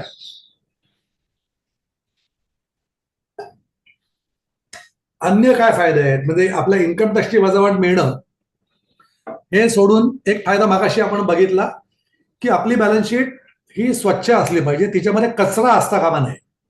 आता अकाउंटिंगच्या भाषेमध्ये कचरा याचा अर्थ की अशा रकमा ज्या येणार नाहीयेत त्या पण मी दाखवतोय असेट साईडला, किंवा अशा रकमा ज्या मी देणारच नाहीये कधी त्या पण मी लायबिलिटीमध्ये दाखवतोय. याला अकाउंटिंगमध्ये अकाउंटिंग गार्बेज म्हणतात. तर त्याच्यामुळे आपल्या बॅलन्स शीट ह्या अशा रकमांपासून स्वच्छ केलं जाणं हे अपेक्षित आहे अकाउंटिंगमध्ये, ऑडिटिंगमध्ये. तर ती स्वच्छता होईल, क्लिनिंग ऑफ बॅलन्स शीट होईल. दुसरं असं आहे की तुमची बॅलन्स शीट ही जे काही सत्य आहे, जे काही खरं आहे ते दाखवेल. उदाहरणार्थ की माझी 200 कोटीची कर्ज आहेत बँकेची मिळून, पण त्यातली 20 कोटी अशी आहेत की जी नाही वसूल होणार असं आम्हाला सगळ्यांना वाटतंय. तर मग बॅलन्स शीटला 200 कोटी कर्ज येणं दाखवण्याच्या ऐवजी 180 कोटीच जर का येणं दाखवलं तर ते फॅक्च्युअल डिस्क्लोजर होईल. मी वस्तुस्थिती मांडीन माझ्या ताळेबंदामध्ये. हा त्यातला दुसरा फायदा आहे. तिसरा अत्यंत महत्वाचा फायदा आपल्या सगळ्यांकरता असा आहे की नुसतं प्रोव्हिजनिंग केल्याने ग्रॉस एनपीए ची रक्कम पण कमी होत नाही आणि ग्रॉस एनपीएचा रेशो पण कमी होत नाही. आणि त्याच्यामुळे जर का आपला ग्रॉस एनपीए ची रक्कम कमी व्हायला पाहिजे, रेशो कमी व्हायला पाहिजे, तर एकतर वसुली केली पाहिजे किंवा राईट ऑफ केले पाहिजे. वसुलीचे प्रयत्न आपण करतच असतो. ते वसुलीचे प्रयत्न करून सुद्धा जी खाती एनपीए मध्ये राहत आहेत त्याचं टक्केवारी कमी व्हायला हवी असेल तर ह्याचा फार मोठा फायदा आहे. आणि आपल्याला असं वाटतं की फक्त थोडे सभासद आपला वार्षिक अहवाल बघतात, वाचतात. असं नसतं. म्हणजे मी माझं उदाहरण देतो स्वतःचं की मला असं एक काय छंद आहे म्हणू, आवड आहे म्हणू, व्यसन आहे म्हणू की मी एक 40-50 नागरी सहकारी बँकांचे वार्षिक अहवाल वाचत असतो. म्हणजे त्या बँकेमध्ये माझं खातं पण नाही, ज्याचा मी सभासद पण नाही, जिचं मी ऑडिटही कधी करणार नाहीये, केलं नाहीये, अशा पण बँकांचे अॅन्युअल रिपोर्ट वाचणं ही माझी एक आवड आहे. त्यातून अनेक गोष्टी नव्याने कळतात, त्यांच्या काही चुका समजतात, तर त्यांना आपण सांगू शकतो. चांगल्या प्रकारे सांगितल्या तर त्यांना ते आवडतं. आणि ह्याच्या व्यतिरिक्त रिझर्व्ह बँकेतले अधिकारी, सहकार खात्यामधले अधिकारी, अन्य बँका, स्पर्धक बँका असे, किंवा काही जण जे विद्यार्थी आहेत बँकिंगचे, असे अनेक जण आपल्या नकळत सुद्धा आपले वार्षिक अहवाल वाचत असतात. आणि आज जगभरामध्ये किंवा आपल्या देशात सुद्धा कुठल्याही बँकेचा वार्षिक अहवाल वाचताना पहिले काय बघितलं जातं, अशा ज्या काही 5-6 गोष्टी आहेत की उदाहरणार्थ डिपॉझिट साईज काय, लोन साईज काय, प्रॉफिट काय, डिव्हिडंड काय. एवढं झालं की लगेच पुढची गोष्ट जी बघितली जाते किंवा अनेक जण ती पहिल्यांदा बघतात, ती अशी आहे की ह्या बँकेचा एनपीए पर्सेंटेज काय आहे किंवा एकूण अमाऊंट किती आहे एनपीएची. आणि त्याच्यावरून आपल्या बँकेबद्दल मत बनतं. आणि म्हणून जे निर्णय स्टेक होल्डर आहेत, आपल्याकडे ठेवायला येणारे लोक, आपले भागधारक, सहकार खात्यातले अधिकारी, रिझर्व्ह बँकेतले अधिकारी, स्पर्धक बँका, अभ्यासक, याला आपण स्टेक होल्डर म्हणू. त्याचा काही फायनान्शियल स्टेक असला पाहिजे असं नाही. तर असे स्टेक होल्डर आणि पब्लिक ॲट लार्ज ही आपली आकडेवारी बघत असतं. आपल्याला वाटतं की फार कोणी बघत नसेल, तसं नाहीये. आणि त्याच्यामुळे जेव्हा एखाद्या बँकेचा ग्रॉस एनपीए रेशो भरमसाठ आहे असं ते बघतात, तेव्हा त्यांना अरे वाटतं की बाबा हे काही बँकेचं बरोबर नाही. ते हे नाही बघत की नेट एनपीए रेशो कमी आहे, तो 6% खाली आहे, 3% खाली आहे. ते बघतात की ग्रॉस एनपीए रेशो 12%, 15%, 18%, 20% आहे. आणि मग त्यांना वाटतं या बँकेचं काही खरं नाही चाललं. आणि म्हणून आपला ग्रॉस एनपीए रेशो कमी करणं हे लोकांचं निर्णय घटकांचं जे आपल्याबद्दल मत बनत असतं ते चांगलं होण्याकरता पण आवश्यक आहे. पुढचा मुद्दा आपण मागाशीच बघितलंय की इन्कम टॅक्समध्ये त्याचे सरळ सरळ बेनिफिट आहेत. म्हणजे आपल्यापैकी अनेकांनी अशा काही उद्योजकांचं किंवा कंपन्यांचं कौतुक वर्षानुवर्ष ऐकलेलं असतं. उदाहरणार्थ की बाबा धीरूभाई अंबानी त्यांच्याबद्दल आपण काय ऐकत आलो, वाचत आलो, की रिलायन्स इंडस्ट्रीमध्ये असा त्यांचा मोठा इतिहास होता, की ते अत्यंत चांगल्या प्रकारे डिव्हिडंड देत होते त्यांच्या शेअर होल्डरना, पण त्यांची इन्कम टॅक्स प्रोव्हिजन झिरो होती. इतकं चांगल्या प्रकारचं टॅक्स प्लॅनिंग त्यांचं असायचं. तर मग असं कौतुक फक्त इतरांचं करायचं आहे आपण, का ते सहकार क्षेत्रामध्ये पण आपल्याला आणायचं आहे, की आम्ही कायद्याचा योग्य तो वापर करून ज्या वजावटी आम्हाला दिली आहेत त्या वजावटींचा फायदा घेऊन आम्ही आमची टॅक्स लायबिलिटी कमी करू आणि भागधारकांना डिव्हिडंड जास्त देऊ, ठेवीदारांना व्याजदर जास्त देऊ, अशा प्रकारचं काही नियोजन आपल्याला करता येईल. ह्याच्यावरून एक मुद्दा आठवला, 1 मिनिटाकरता विषयांतर करतो, खरं म्हणजे विषयांतर पण नाहीये, की आपल्या सगळ्या बँकांमध्ये एक कॉम्प्लायन्स डिपार्टमेंट आहे, लोन डिपार्टमेंट आहे, इन्व्हेस्टमेंट डिपार्टमेंट आहे. डिपार्टमेंट अख्खं नसेल तरी अधिकारी आहेत त्याच्याकरता. परंतु आपल्या अनेक बँकांमध्ये टॅक्स प्लॅनिंग डिपार्टमेंट किंवा टॅक्स प्लॅनिंग ऑफिसर, की ज्याच्याकडे हेच काम दिलंय की त्यांनी मला इन्कम टॅक्सच्या कायद्याखाली, जीएसटीच्या कायद्याखाली जो काही टॅक्स भरायला येतो तो कमी कसा करता येईल, त्या कायद्याखाली लागणारं व्याज, त्या कायद्याखाली लागणारे दंड हे मला का लागतायत, ते पुन्हा लागणार नाहीत, ह्याच्याकरता काय केलं पाहिजे. अशा प्रकारे फक्त टॅक्स लायबिलिटी आणि ती कमी करणं एवढंच काम जो अधिकारी किंवा एखादं डिपार्टमेंट करताय, अशा प्रकारचं टॅक्स प्लॅनिंग डिपार्टमेंट जे प्रायव्हेट सेक्टर बँकांमध्ये असतं, मोठ्या बँकांमध्ये असतं, हे नागरी सहकारी बँकांमध्ये नसतंच. अनेक वेळा वेगळं डिपार्टमेंटच असलं पाहिजे अशी गरज नाही, परंतु कोणीतरी संचालक मंडळामध्ये पण आता चार्टर्ड अकाउंटंट मंडळी आहेत, बीओएम मध्ये पण आहेत, एक्झिक्युटिव्ह मध्ये पण अनेक ठिकाणी असतात आणि आपापल्या बँकांचे तर टॅक्स कन्सल्टंट आहेतच. तर नुसतं इन्कम टॅक्सचं रिटर्न मी योग्य प्रकारे भरतोय एवढं पुरेसं नाहीये.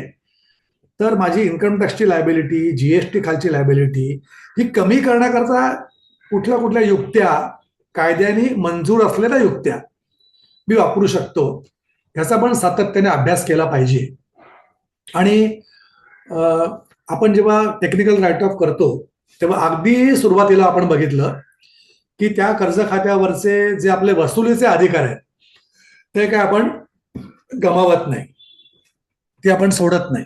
आणि म्हणून एकीकडे ते राईट ऑफ केलं, त्याचा टॅक्स बेनिफिट पत्रामध्ये पाडून घेतला, ग्रॉस एनपीए रेशो मी कमी केला, बॅलन्स शीट स्वच्छ केली, आणि तरी सुद्धा त्या कर्जाची वसुली मी चालूच ठेवली.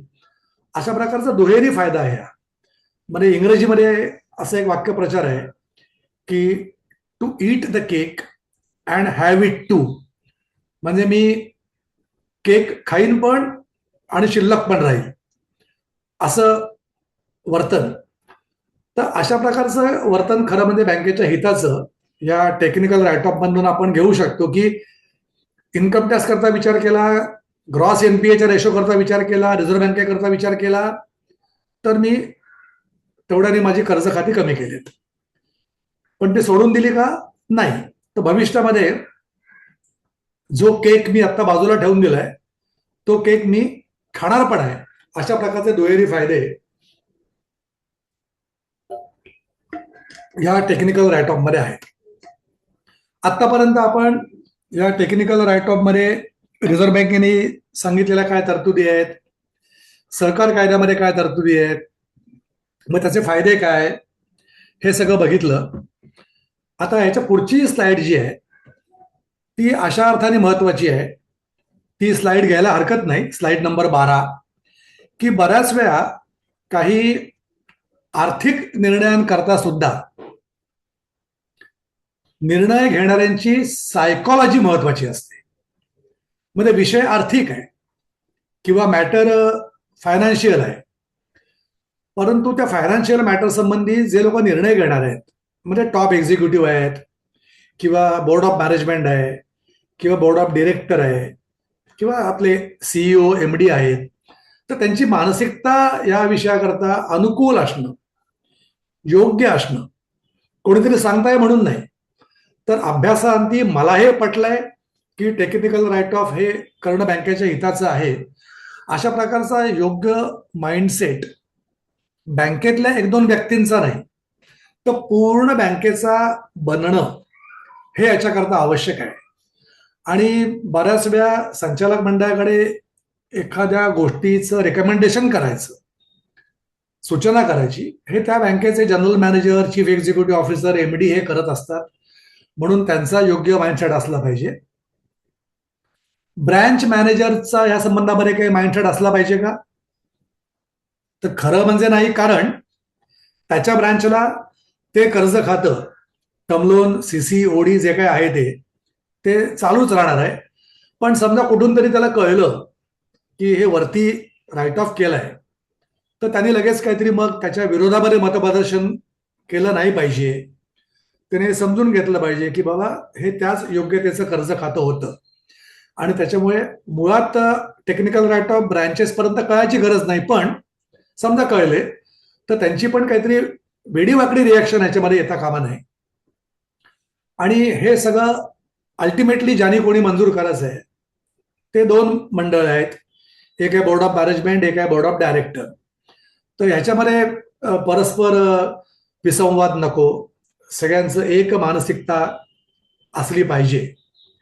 आणि मी मागाशी म्हटल्याप्रमाणे ह्या बँकेतील सर्व घटकांनी एका मनस्थितीमध्ये येऊन टेक्निकल राईट ऑफ घेतल्यानंतर, समजा सभासदांनी यासंबंधी काही विचारलं, सभासद का विचारतील, तर आपल्याला डिस्क्लोजरमध्ये त्या टेक्निकल राईट ऑफची माहिती देणं आवश्यक आहे. आणि मी मागाशी म्हटल्याप्रमाणे एखाद्या बँकेला वाटलं की रूल 49 लागू आहे आणि म्हणून त्यांनी तो विषय ठेवला एजीएम मध्ये, तर सभासद विचारतील. तर सभासदांना सुद्धा कुठल्याही प्रकारची मनामध्ये किलमिश, भीती, संकोच, कुठलाही कॉम्प्लेक्स न ठेवता जर का सभासदांना आपण शांतपणे, आत्मविश्वासपूर्ण हे समजावून सांगितलं, तर त्या सभासदांचा सुद्धा योग्य तो माइंडसेट बनणं या टेक्निकल राईट ऑफ या विषयाकरता हे आपण घडवून आणू शकतो.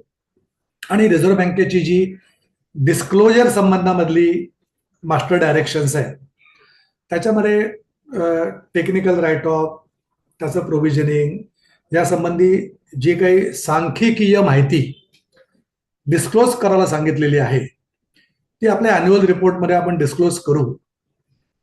ह्याचं मग ते डिस्क्लोजर लपवायचं कारण नाही. म्हणजे आता कधी कधी अशा काही बँका आपल्याला बघायला मिळतील की ते ग्रॉस एनपीए ची आकडेवारी देत नाहीत, फक्त नेट एनपीए ची आकडेवारी देतात. ती देताना पण फक्त पर्सेंटेज देतात. तर असं करू नये. त्याच्यामुळे क्वचित कधी रिझर्व्ह बँकेची पेनल्टी लागू शकते. त्याच्यामुळे डिस्क्लोजर जे काही करायला सांगितलेलं आहे रिझर्व्ह बँकेने टेक्निकल राईट ऑफ करता, ते आपण करावं. त्याच्याकरता पण योग्य माइंडसेट आपला असला पाहिजे.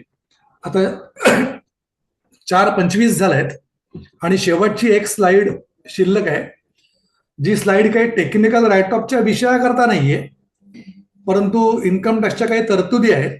तर त्या तरतुदी नेमक्या काय आहेत त्याचा एक पुढल्या 5 मिनिटांमध्ये आपण आढावा घेऊ. आणि मग आपण आधी म्हटल्याप्रमाणे बरोबर 4:30ला हे जे काही प्रेझेंटेशन आहे किंवा माझं बोलणं आहे ते आपण थांबवूया. आणि मग कोणाला या संबंधामध्ये काही शंका असतील, प्रश्न असतील, सूचना असतील किंवा त्यांचे काही अनुभव वेगळे असतील तर ते त्यांनी सांगायला हरकत नाही. जो मूळ सेक्शन आहे 36(1)(7) तो तर आपण मागाशी बघितला. आता 36(1)(7) जो आहे तो काय आहे, तर तुम्ही राईट ऑफ नाही घेतलेत, नुसतं बीडीडीआर तयार केली, ती मात्र करायला पाहिजे. तर त्याच्याकरता एक वजावट आपल्याला ह्या क्लॉज खाली मिळते.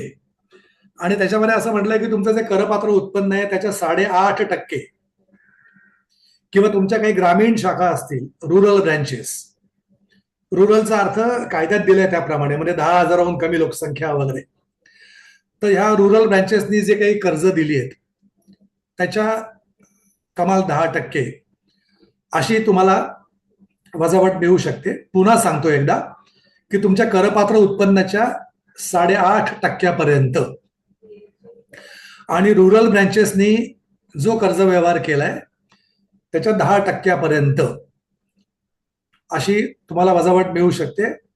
अट एकच आहे की तुम्ही तेवढी रिझर्व, तेवढी बीडीडीआर किंवा प्रोव्हिजन म्हणू आपण त्याला, ही प्रत्यक्षामध्ये केली पाहिजे. पुढचं एक क्लॉज नंबर 8 आहे, VIII म्हणजे 8. त्याच्यात त्यांनी असं म्हटलंय की काही प्रकारचे कर्ज ही एलिजिबल बिझनेसमध्ये मोडतात. म्हणजे उदाहरणार्थ दीर्घ मुदतीची हाऊसिंग लोन आहेत किंवा इन्फ्रास्ट्रक्चर करता तुम्ही काही लोन दिलं असेल तर त्याला त्यांनी एलिजिबल बिझनेस म्हटलंय. त्याची व्याख्या काय, कशाला म्हणायचं ते सगळं त्या कायद्यामध्ये आहे. तर अशा प्रकारे जी एलिजिबल कर्ज आहे त्या कर्ज व्यवहारातून तुम्हाला जो काही नफा झाला त्याच्या 20% अशी एक वेगळी वजावट या क्लॉज नंबर 8 खाली दिली आहे. पण तिथे पण त्यांचं असं म्हणणं आहे की तुम्ही ती स्पेशल रिझर्व क्रिएट केली पाहिजे आणि मेंटेन केली पाहिजे. तसं तुम्ही केलीत तर तुम्हाला ती वजावट मिळेल. सेक्शन 37 हा तर खूपच महत्वाचा आहे. तो असं म्हणतो की तुम्ही केलेला खर्च हा धंद्याकरता आवश्यक होता, तुमच्या बिझनेस करता आवश्यक होता आणि तो महसुली खर्च आहे. म्हणजे एक्सक्लुझिव्हली फॉर बिझनेस आणि it is a revenue expenditure. हे दोन तुम्ही सिद्ध केलं तर तुम्हाला प्रत्येक खर्च हा मंजूर होतो. आता याच्यामध्ये काही इंटरेस्टिंग केसेस झाली आहेत. म्हणजे उदाहरणार्थ की एखाद्या राजकीय व्यक्तीचा वाढदिवस आहे, एखाद्या राजकीय व्यक्तीचा मृत्यू झाला किंवा जयंती पुण्यतिथी आहे आणि त्याची जाहिरात बँकेने मोठ्या प्रमाणात केली, त्याच्यावरती भरपूर खर्च केला आणि इन्कम टॅक्सच्या अधिकाऱ्यांनी सांगितलं की हा खर्च किंवा ही जाहिरात ही तुमच्या बँकेच्या व्यवसायाकरता आवश्यक होती, ते तुम्ही समजावून सांगा. ते समजावून सांगू शकले नाहीत आणि मग इन्कम टॅक्सच्या ऑफिसरनी म्हटलं की बाबा अमक्याची जयंती, तमक्याची पुण्यतिथी अशा करता तुम्ही ज्या काही जाहिराती दिल्या त्या तुमच्या बँकिंग व्यवसायाकरता आवश्यक होत्या, हे तुम्ही सिद्ध नाही करू शकलात आणि म्हणून ते खर्च नामंजूर होतात. त्याच्यामुळे आपल्याला सिद्ध असं करायचं आहे की जो खर्च मी केला तो माझ्या व्यवसायाकरता कसा आवश्यक होता आणि तो रेव्हेन्यू एक्सपेंडिचर आहे, महसुली खर्च आहे. 44DB म्हणून जो सेक्शन आहे तो जेव्हा मर्जर वगैरे होतं तेव्हा ज्या वर्षात ते मर्जर होतं त्या वर्षापुरता आहे. 72AB पण जेव्हा बँकांचं अमलमेशन होतं त्याच्यामध्ये एखाद्या बँकेचा लॉस असेल गेले काही वर्ष तर तो पुढे खेचणं मिळणं ज्याच्याकरता तो सेक्शन आहे. आणि 115BAD हा आत्ता गेल्या काही वर्षापूर्वी आलेला, ज्याला आपण म्हणतो की न्यू रेजिम. तर एकदा मी समजा 115BAD खाली माझं इन्कम टॅक्सचं रिटर्न भरलं तर मग मला फक्त 22% टॅक्स लागणार आहे. टॅक्स लागत असेल तर 22% लागणार आहे. मग मी 1 कोटीच्या पुढे जरी असलो करपात्र उत्पन्न तरी मला 30% टॅक्स लागणार नाही. 22% टॅक्स, सरचार्ज मात्र लागेल 10%, 4% एज्युकेशन सेस लागेल, असं मिळून साधारणतः 25% माझी टॅक्स लायबिलिटी येईल न्यू रेजिम मध्ये. इथे एक लक्षामध्ये घेतलं पाहिजे की एकदा मी न्यू रेजिम निवडला की मात्र तो तह हयात आहे. मग मला असं नाही म्हणता येणार की नाही मला आता हा रेजिम नको, I will go back to old regime, असं म्हणता येणार नाही.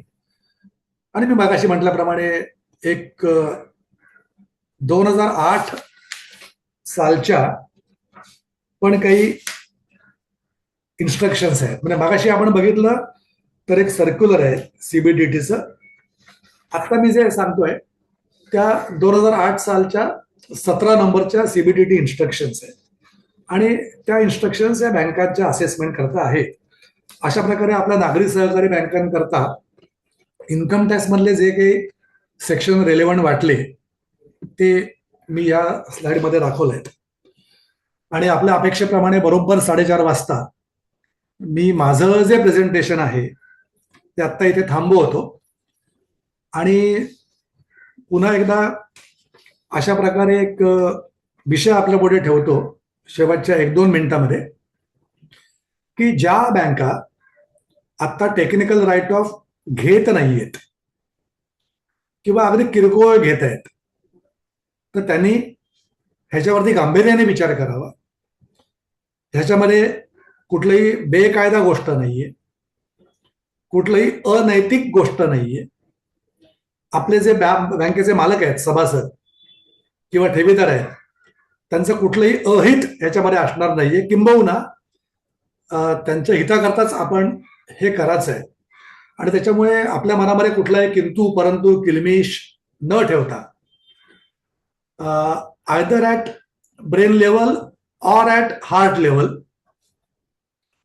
आपण यासंबंधी क्लिअर असलं पाहिजे, की आतापर्यंत आम्ही असं म्हणत होतो की रिझर्व्ह बँकेने आम्हाला एनेबलिंग सर्क्युलर दिलं नाहीये, तर आता आपल्याला एनेबलिंग सर्क्युलर दिलाय रिझर्व्ह बँकेने, तर आता त्याचा वापर करून योग्य प्रकारे टेक्निकल राईट ऑफ करून त्याचा टॅक्स बेनिफिट पत्रामध्ये पाडून घ्यावा.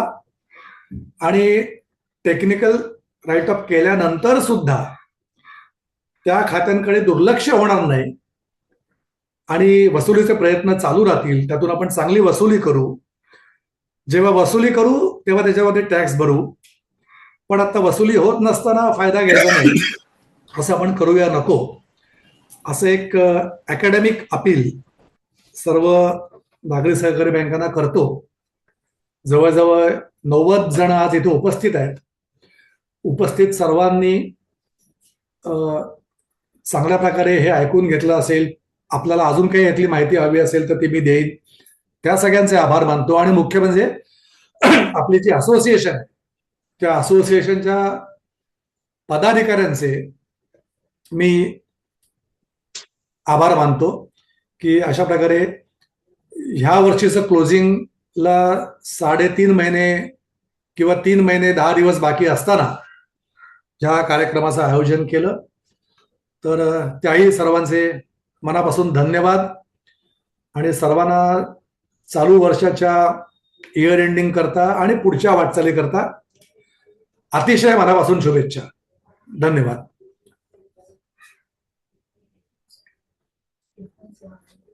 आता आपल्याला काही प्रश्न असतील तर आपण ते जरूर विचारावेत.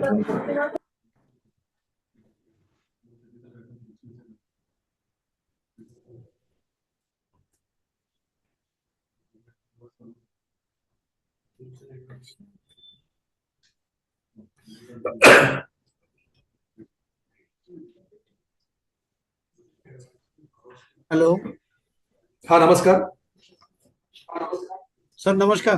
नमस्कार सर. एक तर तुमचं अभिनंदन सर, की थोडासा कॉम्प्लिकेटेड असलेल्या विषयाला चांगल्या आणि साध्या सोप्या भाषेत तुम्ही एक्सप्लेन केलं. म्हणजे तो आमच्यापर्यंत डेलिब्रेट जे केलं तुम्ही प्रॉपर पोहोचला, तर त्याबद्दल सर्वप्रथम तुमचा आभार व्यक्त करतो. थँक्यू. सर, दुसरा एक विषय असा होता, याच्यात थोडं व्हाउचरिंगवर आम्हाला जर गाईड केलं. कारण कसं की आपण टेक्निकली राईट ऑफ करतो आहे, ब्रांच लेवलतून ते खातं तसंच राहील आणि नंतर आपण हेड ऑफिसचा बॅलन्स शीट मधून त्याला रिमूव्ह करू, असं जे काही आतापर्यंत कळलं आम्हाला. बरोबर आहे. शेवटी व्हाउचरिंग म्हटलं का डबल कॉन्ट्रा एंट्री राहील याला. पोर्टफोलिओ मधून तेवढ्याने लोन अमाऊंट कमी होईल आणि इकडनं बीटीडीआर ला इम्पॅक्ट द्यावं लागेल असं मला वाटते. परफेक्ट आहे. एकदम बरोबर आहे ना सर. हा, एकदम बरोबर आहे. एवढंच एक कन्फर्म करून घ्यायचं होतं. हो, याचं व्हाउचरिंग जे काही करायचं आहे ते सगळं आपल्याला एचओ लेवलला करायचं आहे, सीओ लेवलला करायचं आहे. आणि आपले जे इंटरनल ऑडिटर आहेत, वैधानिक लेखापरीक्षक आहेत, ते पण आपल्याला सांगतीलच. परंतु डेबिट क्रेडिटच्या भाषेमध्ये बोलायचं असेल तर बीडीडीआर अकाउंट डेबिट आणि आपलं ऍडव्हान्सेस जीएल त्याला क्रेडिट. बरे, एका बाजूने आपली ऍडव्हान्सची फिगर कमी होईल, एका बाजूला बीडीडीआरची फिगर कमी होईल, असा इफेक्ट मिळेल बॅलन्स शीटला. तर या प्रॉफिट लॉस थ्रू रूट करणं आवश्यक आहे की डायरेक्ट जीएल पोस्टिंग होईल? आता दोन्ही प्रकारे करतायत बँका, परंतु माझं वैयक्तिक मत सांगतो की प्रॉफिट अँड लॉस अकाउंट मध्ये जर का त्याचं रिपोर्टिंग केलं मध्ये प्रॉफिट अँड लॉस अकाउंट मध्ये बॅड डेटची एंट्री आली एक्सपेंडिचर साईडला, बरोबर. आणि मग तेवढीच मॅचिंग बीडीडीआर आपण इथे रिव्हर्स करून दाखवली. तर बऱ्याच वेळेला इन्कम टॅक्स ऑफिसर जे आहेत ना, त्यांना ते पटकन पटतं, त्यांना ते पटकन समजतं. नाहीतर त्यांचं असं म्हणणं असतं की तुम्ही राईट ऑफ कुठे केलाय. आता कायदा खरं म्हणजे असं म्हणतो की बीडीडीआर अकाउंट आहे तो डेबिट करणं पुरेसं आहे, परंतु बऱ्याच वेळा इन्कम टॅक्स अधिकाऱ्यांच्या मनामध्ये असं असतं की नाही नाही, तुम्ही profit and loss account debit केलं पाहिजे. आणि त्याच्यामुळे प्रॉफिट अँड लॉस अकाउंट मधून रूट करणं हे जरी कायद्याने आवश्यक नसलं तरी बऱ्याच वेळा ऍडवायझेबल आहे.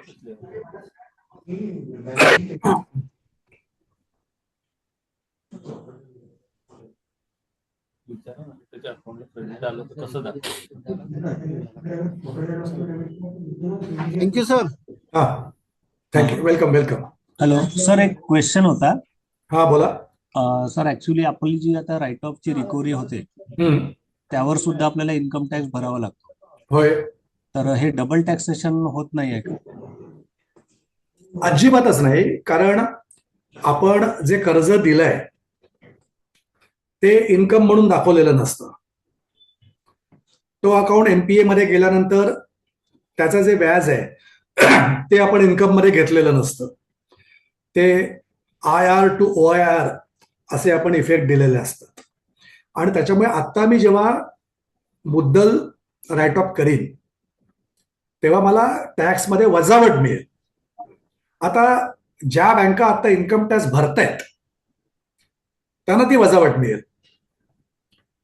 ज्यांच्याकडे काही कारणामुळे टॅक्सेस भरायला येत नाहीये, ब्रॉड फॉरवर्ड लॉसेस आहेत किंवा करंट इयरला पण लॉस आहेत, त्यांना त्याचा यावर्षी बेनिफिट नाही होणार. आणि जेव्हा आता टेक्निकल राईट ऑफ करून मी इन्कम टॅक्सची वजावट घेतली, बॅड डेटची वजावट घेतली, ते भविष्य काळामध्ये जेव्हा केव्हा आणि जेवढं काही वसूल होईल तेवढ्यावरच तेव्हा मला टॅक्स भरायचा आहे. आता आपण काय करतोय की ते कर्ज खातं झालंय बॅड, ते तसंच ठेवतोय आणि इकडे इन्कम टॅक्स भरतोय. त्याच्यापेक्षा आता मी त्याची वजावट पत्रात पाडून घेईन आणि नंतर जेव्हा ऍक्च्युअली वसुली होईल तेव्हा, आणि जेवढी वसुली होईल तेवढ्यावर मी टॅक्स भरेन. त्याच्यामुळे डबल टॅक्सेशन त्याच्यामध्ये बिलकुलच होणार नाही. ठीक आहे सर. सर. हॅलो. हा बोला. सर, मी प्रशांत बाकरे बोलतो, अरविंद सहकारी बँकेतून. सर, माझा प्रश्न असा होता की तुम्ही म्हटलं की ते अकाउंट आपण तसंच राहील ब्रँच लेवलवर राईट ऑफ जे करू आपण, तर मग त्याचं जर त्याच्यामध्ये इंटरेस्ट ऍड होत जाईल किंवा बॅलन्स ऍड होत जाईल. हो, होत जाईल होत जाईल. मग ते कसं राईटअपचं हे काय झालं सर? म्हणजे समजा माझ्या अकाउंट मला राईटअप करायचं अकाउंट आहे, त्या अकाउंटमध्ये 50,000 बॅलन्स आहे आणि मी ते राईटअप केलं आज, तर मग त्याच्या अकाउंटमध्ये बॅलन्स ऍड होईल सर नंतर? मग हो, त्याचं जे कर्ज खातं आहे ना साहेब ब्रँचला, ते तसंच चालू राहील. ब्रँचला त्याच्यामध्ये काहीच फरक पडणार नाही. आणि ते मी राईट ऑफ कुठे केलंय तर माझ्या संपूर्ण बँकेची जी बॅलन्स शीट बनवली मी, तिथे हेड ऑफिस लेवलला, सेंट्रल ऑफिस लेवलला मी ते राईट ऑफ केलंय. आता समजा त्याच्यामध्ये काही वसुली झाली तर मी ती डायरेक्ट बँकेच्या प्रॉफिट अँड लॉस अकाउंटला इन्कम म्हणून दाखवणार आहे. तिथे मी म्हणणार की recovery in return of account. तितक्याने माझा प्रॉफिट वाढेल आणि समजा मला टॅक्स भरायला येत असेल तर ते टॅक्स लायबिलिटी वाढेल माझी. नाही सर, माझं असं म्हणणं आहे की आज 50,000 बॅलन्स आहे अकाउंटमध्ये, मी राईटअप केलं आणि पुन्हा त्याचा बॅलन्स पुन्हा मग काही वर्षानं 30,000 वाढला, तर पुन्हा मग 30,000 राईटअप लागलं मला ते रिकव्हर झालं नाही तर मग कशाने वाढेल तो? त्याला सर अकाउंट बॅलन्स बँच मध्ये असं राहील ना अकाउंट, त्याच्यामुळे त्याचा इंटरेस्ट लागेल किंवा काही चार्जेस लागेल काही. हो, पण साहेब जो अकाउंट एनपीए मध्ये गेलाय तर त्या अकाउंटचं जे व्याज आहे त्याचं डेबिट आपण अकाउंटला मारत नाही, आपण त्या आय आर ला मारतो. बरोबर. हो. हा, तर त्याच्यामुळे त्याचा बॅलन्स वाढायचं काही कारण नाहीये. जो अकाउंट एनपीए मध्ये गेलाय ना त्या अकाउंटचा एनपीए बॅलन्स त्या अकाउंटला वाढत नाही. त्याला जे काही व्याज लागतं ते I R to O I R असं आपण चालू ठेवतो. त्याच्यामुळे ते चालू राहून दे, त्याची काही चिंता करू नका. अच्छा, ठीक. आणि सर ठीक आहे. हॅलो. हा बोला. हॅलो सर, मी म्हणलं की त्याला जर आपण झिरो बॅलन्स ब्रांच लेवलवर टीचरला प्रोव्हिजन फॉर राईट ऑफ अकाउंटला डेबिट करून जर आपण रिझर्व्ह तयार केला आणि पीडीएफ तशीच ठेवली तर जरा परत विचारा, एकदम काय झालं, दोघं जण बोलत होते, मला ऐकू नाही आलं पहिले. आपण जे राईट ऑफ अकाउंट करायचे आहेत हा. त्याची जी अमाऊंट आहे एक्सपेंडिचरला प्रोव्हिजन फॉर राईट ऑफ अकाउंटला केली आणि बीडीडीआर ऍज इट इज तसाच ठेवलं तर नाही, तुम्ही तुमचं बीडीडीआर वापरणं अपेक्षित आहे. आणि मग तुम्ही काय करणार की तुम्ही प्रॉफिट अँड लॉस अकाउंटला डेबिट करणार का? हा हा असं सहसा केलं जात नाही. आणि रिझर्व्ह बँकेचं पण असं म्हणणं आहे की टेक्निकल राईट ऑफ हा त्याच्याकरता जी प्रोव्हिजनिंग क्रिएट झालेली आहे त्यातून तुम्ही घ्यावा. पण त्यातून तुम्ही नाही घेतलात आणि तुम्ही डायरेक्ट प्रॉफिट अँड लॉस अकाउंटला डेबिट दिलं तर इन्कम टॅक्समध्ये काही प्रॉब्लेम येणार नाहीये तुम्हाला. पण एक्झाम्पशन तर मिळेल ना त्याच्यावर, कारण प्रॉफिटच कमी होऊन जाईल तर त्याच्यावर टॅक्स भरायची गरजच नाही ना. हा मिळेल ना, आणि ते म्हणजे नामंजूर होणार नाही असं सांगतोय मी. बीडीडीआर वर कसं 8.5% एक्झाम्पशन मिळेल ना, याच्यावर 100% मिळेल असं विचार करतो. नाही, त्याच्यामध्ये अजून एक मुद्दा आहे जो हे लेक्चर काही टॅक्सवरचं नव्हतं म्हणून मी घेतलं नाही. तो मुद्दा असा आहे की जर का तुम्ही ती 8.5% वजावट पण घेतली असेल गेले काही वर्ष, तर तुम्ही ती रिझर्व्ह क्रिएट करायला लागते तुमच्या बुक्समध्ये. आणि समजा ती रिझर्व्ह गेल्या काही वर्षांची मिळून तुमच्याकडे 1 कोटी आहे आणि तुम्ही राईट ऑफ या वर्षी घेतला 1,20,00,000. हा, तर मग तुम्हाला 1,20,00,000 चा राईट ऑफचा बेनिफिट मिळणार नाहीये, कारण तुम्ही ऑलरेडी 1 कोटीची बीडीडीआर 8.5% ही ऑलरेडी क्लेम केली आहे. ओके, नाही ती आपण ऍज इट इज ठेवायची ना, तिला मायनस नाही करायची. नाही, तुम्ही ऑलरेडी ती तयार केली आहे, तुम्ही आता त्याला हात नका लावू. पण तुम्ही ऑलरेडी गेले 2, 3, 4, 5 वर्ष जे काही वजावट घेतली त्या सगळ्याची मिळून बेरीज आहे 1 कोटी. आणि तुम्ही आता राईट ऑफ घेता 1,20,00,000. बरोबर. तर तुम्हाला वरचे 20,00,000 आहे त्याचं डिडक्शन मिळेल फक्त बँडिटचं. अच्छा, ठीक आहे सर. हॅलो. हा सर, खामगाव अर्बन कोऑपरेटिव्ह बँकेतून बोलतोय, दीपक दिवार. हा बोला. हा, मला असं म्हणायचं आहे की जर का आपण एनपीए क्रॉनिक अकाउंट जर का बीडीडीआर ला टाकली, काय क्रॉनिक एनपीए की ज्यांच्यावरती आपल्याला वसुलीची कारवाई करून पण काही वसुली आता येणार नाहीये, किंवा अगदीच मिनिमम पोर्शन वसूल होऊ शकतो प्रिन्सिपल मधला, तर रिझर्व्ह बँक ऑफ इंडियाच्या गाईडलाईन्स प्रमाणे आपण ओटीएस समजा केलं तर प्रिन्सिपलला सूट देऊ शकतो का काही प्रमाणात? हो, टेक्निकल राईट ऑफ मध्ये जे प्रिन्सिपल आहे त्याचंच निर्लेखन करायचंय आपल्याला मुख्यत्वे, आणि त्याच्यामुळे प्रिन्सिपल मध्ये सूट देऊ शकतो. तुम्ही जेव्हा टेक्निकल राईट ऑफ करता तेव्हा बरं, समजा असं एखादं कर्ज खातं आहे की त्याचं मुद्दल 10 लाख येणं आहे, बरोबर, आणि येणे व्याज 3 लाख झालाय, बरोबर, तर टेक्निकल राईट ऑफ मध्ये फक्त ते 3 लाख राईट ऑफ नाही करायचंय, जे 10 लाख मुद्दल आहे ते पण तुम्हाला राईट ऑफ करायचंय, आणि कधी वसूल झालं ते तर त्याच्यावर तुम्ही तेव्हा इन्कम दाखवायचंय. नाही, पण अशा परिस्थितीमध्ये जर का मी ओटीएस पॉलिसी जर का तयार केली पण त्याच्यामध्ये प्रिन्सिपल प्लस इंटरेस्ट घ्या असं सांगितलंय, पण आता जर का मी सप्लिमेंटरी पॉलिसी केली समजा ओटीएस ची, त्याच्यामध्ये बीडीडीआर ला काही प्रमाणामध्ये वसूल प्रिन्सिपल मध्ये मी सूट मागू शकतो का? होय. Okay sir.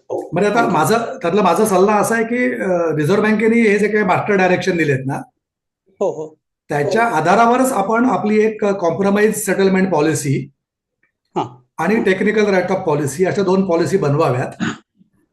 राज्य सरकारकडून वेळोवेळी जी ओटीएस पॉलिसी येते त्याच्यापेक्षा भिन्न आपली स्वतःचीच पॉलिसी बनवावी ऍज पर दिस मास्टर डायरेक्शन्स. पण त्याच्यामध्ये काही प्रमाणामध्ये काही पर्सेंटेज आपण प्रिन्सिपलला सूट देऊ शकतो ना? 100%. Okay, thank you.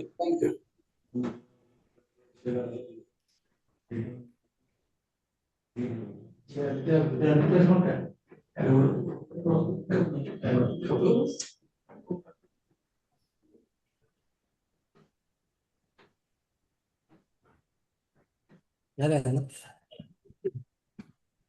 अजून काही शंका आहेत, प्रश्न आहेत? सर नमस्कार. हा नमस्कार. सर आपण जसं राईट ऑफ मध्ये कॉन्ट्रा व्हाउचर करू बॅलन्स शीटला, होय. एक माझा प्रश्न असा होता की आरबीआय ला आपण रिपोर्टिंग मध्ये प्रायोरिटी विकर आणि अन्य बाकी रिपोर्टिंग असेट बद्दल करतो. ते जर अकाउंट ब्रांच लेवलला सुरू राहिलं तर ते सगळं रिपोर्टिंग मध्ये ते धरले जातील ना? हो हो. अकाउंटचं स्टेटस काय, ते राईट ऑफ झालाय बॅलन्स शीट मधून नाही निघाला? नाही, त्याचं स्टेटस जे काही D1, D2, D3 लॉस जे काही आहे ना आता ते चालू राहील. आता एक प्रश्न जो बऱ्याच ठिकाणी येतो तो असा आहे की मी हे कर्ज खातं राईट ऑफ केलंय, हे मी CIC ला कळवायचं की नाही, क्रेडिट इन्फॉर्मेशन कंपनीला. तर त्याच्या संबंधी कुठेही स्पष्टता नाहीये. आणि जे लोक कमर्शियल बँकांचे, प्रायव्हेट बँकांचे ऑडिटर आहेत त्यातल्या काही मंडळींशी मुद्दामून मी काल परवा बोललो आणि त्याला मी असं म्हटलं की माझं वैयक्तिक मत असं आहे की CIC ला हा अकाउंट राईट ऑफ केलाय हे कळवायची गरज नाही असं मला वाटतं. तर बाकी बँका काय करतायत, तर त्यांनी असं सांगितलं की तुमचं जे मत आहे तेच बरोबर आहे. त्या अकाउंटचं रिपोर्टिंग होतं, जसं आधी होत होतं तसं नंतर पण होत जातं, परंतु तो अकाउंट टेक्निकली राईट ऑफ केलाय ह्याचं रिपोर्टिंग CIC ला करण्याची आवश्यकता नाही. थोडीशी ग्रे एरिया आहे आणि रिझर्व्ह बँक पण या संबंधी स्पष्टपणे काही सांगत नाहीये. त्याच्यामुळे अशा रिझर्व्ह बँकेचं म्हणणं आहे तुम्ही एकदा राईट ऑफ केलं तर सिबिल रिपोर्टिंग हे राईट ऑफ मध्ये यायलाच पाहिजे म्हणे. हो, आता इथे कसं होत आहे, आपण एका अर्थाने तर राईट ऑफ करतोय आणि एका अर्थाने नाही पण करत. कुठल्या अर्थाने नाही करत आहोत तर रिकव्हरीचे रेट्स आपण कायम ठेवतो. नाही तेवढंच नाही तर ते कर्ज खातं माझ्या ब्रँचला चालूच आहे ना. चालू आहे. आपण आरबीआय रिपोर्टिंग मध्ये सगळीकडे जर तो इन्क्लूड करतोय तर त्याचं स्टेटस काय नक्की असं? ऐका ना, तुम्ही मला प्रश्न विचारलाय तर मी माझं वैयक्तिक मत सांगतोय की आता ह्या ज्या मोठ्या बँका आहेत, कमर्शियल बँका आणि प्रायव्हेट सेक्टर बँका, त्यांची प्रॅक्टिस अशी आहे की त्याचं जे काही ते राईट ऑफ केलं हे बाजूला ठेवा एक मिनिटाकरता. मग त्याचं जे नॉर्मल रिपोर्टिंग आहे की ते आता D1 मध्ये आहे, पुढच्या वर्षी D2 मध्ये जाईल, D3 मध्ये जाईल, त्या प्रकारचं रिपोर्टिंग चालू ठेवलं जातं. त्याचं रिपोर्टिंग बंद नाही होत आणि ते कर्ज खातं टेक्निकली राईट ऑफ केलंय असं राईट ऑफचं रिपोर्टिंग आता केलं जात नाही अनेक मोठ्या कमर्शियल बँकांमध्ये आणि प्रायव्हेट बँकांमध्ये. त्यातला मुद्दा असा आहे की ज्या क्षणी मी CIC कडे ते loan account technically write off झालंय असं रिपोर्टिंग करीन, त्या क्षणी त्या बॉरोवरच्या सिबिलला ते येणार आहे आणि त्याला ते कळणार आहे की माझं अकाउंट ह्या बँकेने राईट ऑफ केलंय. आणि मग त्याचे जे काही एक परिणाम असतात की तो निवांत होऊन जाणं, तो बेफिकीर होऊन जाणं, ते होतात. आणि म्हणून आता प्रॅक्टिस अशी आहे की आता टेक्निकल राईट ऑफचं रिपोर्टिंग केलं जात नाही, त्या अकाउंटचं रिपोर्टिंग केलं जातं, NPA म्हणून जे काय आहे ते. सर नमस्कार. नमस्कार सर. अकाउंट समजा आपले लोन अकाउंट्स आणि D2 मध्ये असतील, डाऊटफुल ए आणि डाऊटफुल बी मध्ये, तर त्यांना पण आपण टेक्निकल राईट ऑफ देऊ शकतो? हो हो, देऊ शकतो. तुमच्या पॉलिसीमध्ये त्याचा उल्लेख पाहिजे. अच्छा अच्छा, ओके सर, देऊ शकतो. तुमच्या बोर्ड अप्रूव्ड पॉलिसीमध्ये त्याचा उल्लेख पाहिजे की कुठच्या परिस्थितीमध्ये मी D1 मधले पण अकाउंट टेक्निकल राईट ऑफला घेऊ शकतो.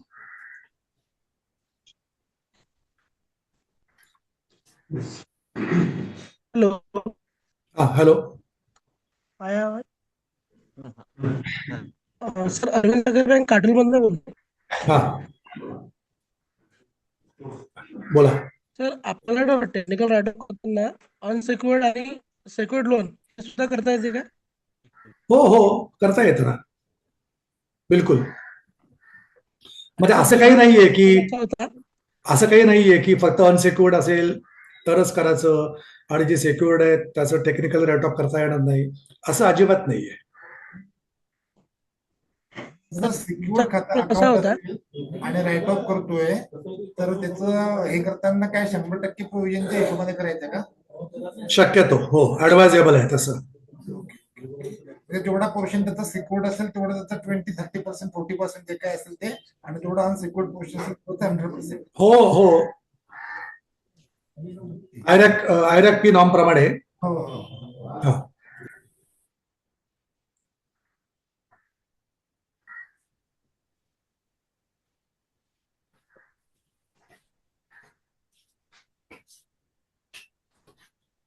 अजून काय प्रश्न आहेत का?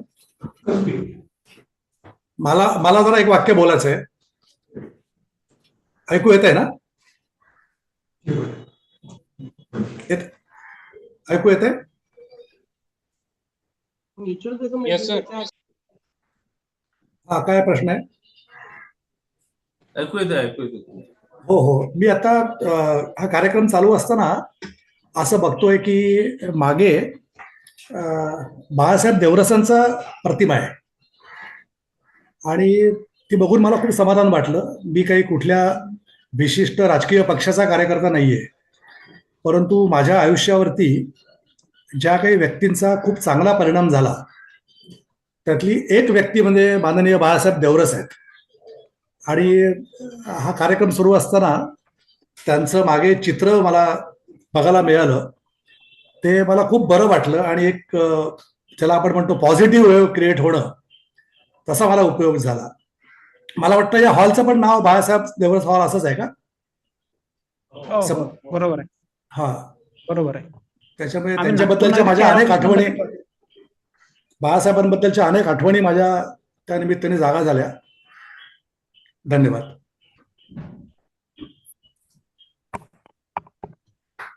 हॅलो सर, नागपूर नागरिकच्या हेड ऑफिस मधून हा कार्यक्रम घेतोय आम्ही. आपण म्हटल्याप्रमाणे हे आमच्या प्रशिक्षण केंद्र आहे आमचं, आणि याचं नाव स्वर्गीय परमपूज्य बाळासाहेब देवरस प्रशिक्षण सभागृह असं आमच्या नाव आहे. त्यांच्या स्मृतींना अतिशय आदरपूर्वक अभिवादन करतो मी.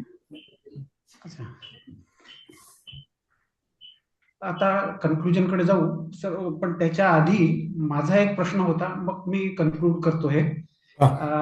आपण जे सांगितलं की समजा अकाउंट एखादं D2 D3 मध्ये असेल तर त्याची 100% प्रोव्हिजन करत नाही आपण, आणि ते जर टेक्निकली राईट ऑफ करायचं असेल तर त्याची आपल्याला प्रोव्हिजन करणं जरुरी आहे की आपण BDDR जास्त असेल तर त्यातनं मायनस करू शकू? अरे, माझं वैयक्तिक मत असं आहे की जी अकाउंट आपल्याला टेक्निकल राईट ऑफ करायची आहेत त्याच्याकरता एकदा करायची ठरली की त्यांच्याकरता 100% प्रोव्हिजन करावी आणि मग त्यातून ती राईट ऑफ करावी, असं माझं इंडिव्हिज्युअल ओपिनियन आहे. धन्यवाद सर. मी पहिले 2 सूचना करतो. एक तर म्हणजे सरांनी आता आपल्या ह्याच्यात सांगितलं त्याप्रमाणे आपल्याला टेक्निकल राईट ऑफची पॉलिसी करायची आहे, आणि आम्ही एक महिनाभरापूर्वी विदर्भ बँक असोसिएशननी जवळपास 30 ते 32 ड्राफ्ट पॉलिसी ज्या RBI म्हणते की कॉपरेटिव्ह बँकांनी करायला पाहिजे त्या आम्ही आपल्याला मेल केल्या. ड्राफ्ट पॉलिसी आहे, त्याच्यात तुम्ही तुमच्या पद्धतीने चेंजेस करू शकता. तर त्याच्यात आम्ही एक टेक्निकल राईट ऑफवर सुद्धा पॉलिसी दिलेली आहे. तर आपण ती जर बघितली नसेल तर आपल्या मेलवर आहे, नसेल आपल्याला मिळाली तर आमच्या ऑफिसशी कॉन्टॅक्ट करून तुम्ही ती मागवून घेऊ शकता. दुसरा एक आपल्या सगळ्यांना एक सूचना म्हणा किंवा एक निमंत्रण असं आहे की 24 तारखेला नागपूर इन्स्टिट्यूट ऑफ चार्टर्ड अकाउंटन्सीने विदर्भातल्या कॉपरेटिव्ह बँकांसाठी एक सेमिनार अरेंज केलाय सेंटर पॉइंट नागपूरला. तर आपण त्यात अवश्य सहभागी व्हावं, कारण की त्यात स्पीकर चांगले आहे. एक RBIचे पण स्पीकर आहे त्याच्यात. आपण अपेक्षित तिथे सगळ्यांनी सहभाग घ्यावा. नागपूर इन्स्टिट्यूट कडनं आपल्याला पत्र आलं असेल, नसेल आलं तर आपण त्यांच्याशी कॉन्टॅक्ट करू शकता. मी कर्वे सरांचं विदर्भ बँक असोसिएशनच्या तर्फे मनपूर्वक आभार मानतो. आपण जे आम्हाला, हा सध्या खूप हॉट टॉपिक आहे की काय करायचं, याच्यात काय नाही करायला पाहिजे, पुष्कळ लोकांना कन्फ्युजन होतं. सरांच्या उद्बोधनामुळे मला असं वाटतं की सगळ्यांचे आपले जे प्रश्न होते ते सॉल्व्ह झाले. याच्यानंतरही मी सरांना रिक्वेस्ट करीन, मी आपला जर मेल ID सगळे आमच्या मेंबरला दिला तर चालेल का, आपण दिली तर मी सगळ्यांना म्हणजे ह्याच्यावर त्यांना जर काही प्रश्न असतील तर त्यांनी कृपया मेलवर मागावे, कृपया फोन करू नये. फोन ह्याच्यासाठी की बिझी असतं, काही असतं. आपण मेल जर केलं सरांना तर सर त्याची उत्तरं देतील, किंवा आपल्या जर सरांचा मेल काही कारणाने नसेल तर तुम्ही रिझर्व्ह बँक असोसिएशनला मेल करा, आम्ही तो सरांना फॉरवर्ड करू आणि त्याचं उत्तर तुम्हाला आम्ही त्याचं पाठवू. मी सर्व पार्टिसिपंट आणि बँकांचं रिझर्व्ह बँक असोसिएशनच्या वतीने आभार व्यक्त करतो की आपण सगळ्यांनी इथे जॉईन केलं, आणि याच्यानंतरही आम्हाला असे हे द्याल, संधी द्याल आपल्या सगळ्यांना हे करायची, माहिती देण्याची, अशी आशा व्यक्त करतो आणि हा कार्यक्रम इथे संपला असं जाहीर करतो. धन्यवाद. धन्यवाद.